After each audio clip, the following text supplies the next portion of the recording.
Hey guys, James here, TCGU University, coming back at you with another deck profile from our Campus Championship series. This week we're doing all of the most of the new characters from the Soul Calibur Libra of Soul set. Today I'm going to be showing you Tam's Talim deck.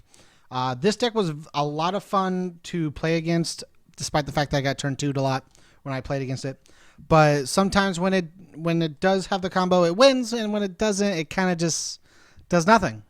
But the deck was super fun, super cool. And tell us what you think down in the comments below. But let's get into it.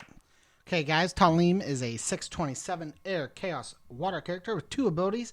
E, destroy 1 foundation. Your next check to play a card gets +1 playable while committed. Super good. Just always making sure you check 1 better is super, super strong. R, after a multiple copy of your attack resolves, add it to your hand. Add 1 card from your hand to your card pool face down. So basically, you get rid of 1 bad card in your hand to pick up an attack you already played at one point, which is very, very strong. Gives you more attacks in your hand, as well as just getting rid of cards you don't want in your hand as well. So let's get into the profile.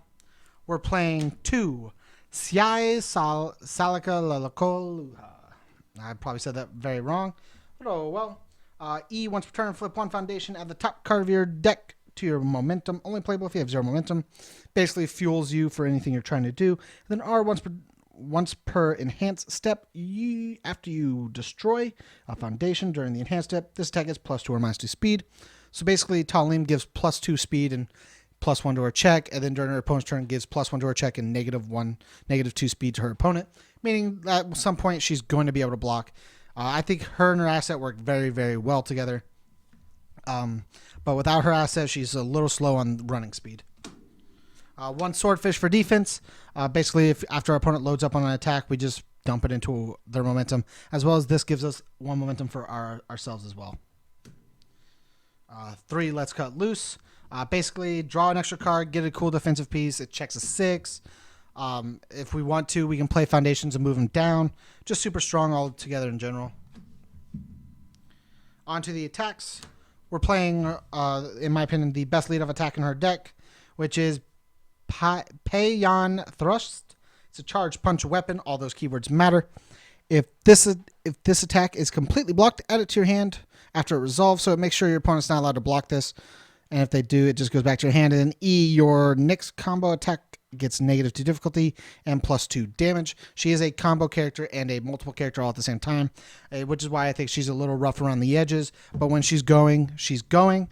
So let's get into the next one. The next one we're playing is another good leadoff attack. Casa de Leviathan, or House of the Leviathan. It's a 7/5. Has a long list of text that I'm going to turn around the other way to make sure I read this correctly for you guys. Discard 1 momentum. Draw 1 of your... see, I already messed up. Discard 1 momentum. Destroy 1 of your opponent's foundations. Your opponent may discard 1 card or lose 2 vitality to cancel this effect. This enhance is playable any number of times during the enhanced step. And then E, if your opponent is at deadlock or desperation, or is in deadlock or is at desperation, add the top 2 cards of your deck to your momentum. Super strong, limits our opponent's stuff, but is also an attack with charge, fury, and weapon, which is a very needed thing for our deck for fury and weapon.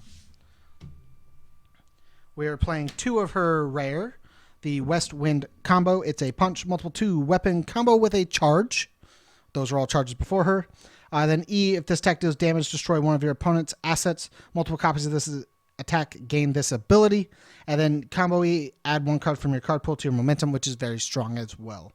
Getting to build a momentum for our Casa de Leviathan, or the attack I'll show you at the end, which is her big kill card, is also very good.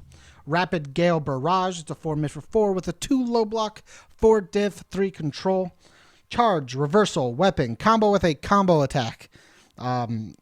E, if this attack deals damage, your next check to play a card gets +1. Multiple copies of this attack gain this ability. And then combo E, this attack gains multiple 2. Super strong, but relies on the combo, which makes it a little lackluster sometimes. And then the best card in her set, which is just a better form of critical split, is Dancing Tempest. It's a 5/1, 2 high for 5, 1 low block, multiple 2 weapon combo with a charge, which most of the set we're playing with is charge. Combo E, multiple copies of this attack, gain +4, and gain flash. Super, super strong, making all of her attacks This one's a 2 for 5, but our other ones are a 6 for 9, 6 for 9, which altogether is a 23 damage stuff right here. And then Deadlock E, this attack gets +2 to its multiple rating, meaning you get 4 multiples if she goes to Deadlock and she gets to play this, which is also extremely nuts. 4 multiples that are 6 for 9s that have flash is just super good. On to the foundations. We're playing 3, carrying the weight. After a card is added to our momentum, we can commit flip to add a card from the top of our deck to our momentum as well, making sure we get to our momentum and stack it as fast as possible. We're playing 4, Last Priestess of the Winds. Our flip after a multiple attack is played, reduce its multiple rating to 0 and add the top card of our deck to our momentum. Just like I said, building momentum as fast as possible. And then E, your face down attack gets +1/+1, which is also super nuts. So anytime you multiple, you just get +1/+1/+1. It's super good. We're playing the second Saintly Beast. E, once per turn, discard the top 3 cards of your deck. This attack gets +2 or -2 speed. This is mainly a defensive card for this deck. You play multiple attacks and you do want them to be pretty fast, but most of the time the idea of multiple attacks is to have just enough attacks to go through. And so like sometimes you don't need this, so mainly you use this for the speed debuff to make sure you can block. One Wandering Pirate. This just says when it's committed or ready, you get to ready another foundation. So you ready. It also readies during opponent's turn, so you ready and ready another card, so you have more defense. And then during your turn, when you commit this to pass a check, it readies another card. Basically, it says you commit one less once, so that's pretty neat. 3 Ageless and Wise to protect our foundations from destruction. We play a bunch of multiples, so by a bunch I mean we play a few multiples. So Big Spender, once per turn after you play a multiple attack, ready this foundation, playable while committed. Just says we get to overextend a little bit. We're playing 4 Dancing Blades. E, commit flip, add 1 face down card from your card pool to your hand. Just basically says you get to pick up an attack, basically, because most of your momentum should be either top of deck, which means you want to make sure you pay attention to what you use, or it'll be, I'm just going to set this here, back here, so it stays up, so I remember to keep it up. But it also lets you, if you keep memory of what you've put into your momentum yourself, if you've put an attack in momentum, it means you pick it back up with this, and you have another attack in hand. We're playing 4 Future Poolside Date. Just says, so when you discard it for like multiples or it ends up in your discard pile, you gain 2 vitality while it's on the top of your discard pile for each enhanced step, as well as you can discard cards from your hand to try and block better as well. 4 Hell's Reach. Play while committed. You ready itself by flipping it, so you flip it and ready it. So that's pretty neat. Lets you overextend again. He lets you keep overextending. Voices in the Dark. Lets you get rid of your opponent's momentum, as well as get rid of cards in their discard pile that you don't want them to have, and add them back to their deck. Prevents people from missile launching you, multipling you, for like things against like Astaroth, because you'll see that a lot. This card says add their Coffee Samba to their missile launcher, the card they're attempting to, you don't want them to pick up from their deck, and just says put it back into your deck. And then 4 Pure of Heart. If this card's discarded, your opponent, you get to choose 2 cards and your opponent stuffs those in their card pool. And then the other ability is first E, commit, choose one of your opponent's assets or foundations. They're not allowed to play the abilities on those cards for the rest until the end of this attack, after this attack resolves. And that's really strong as well.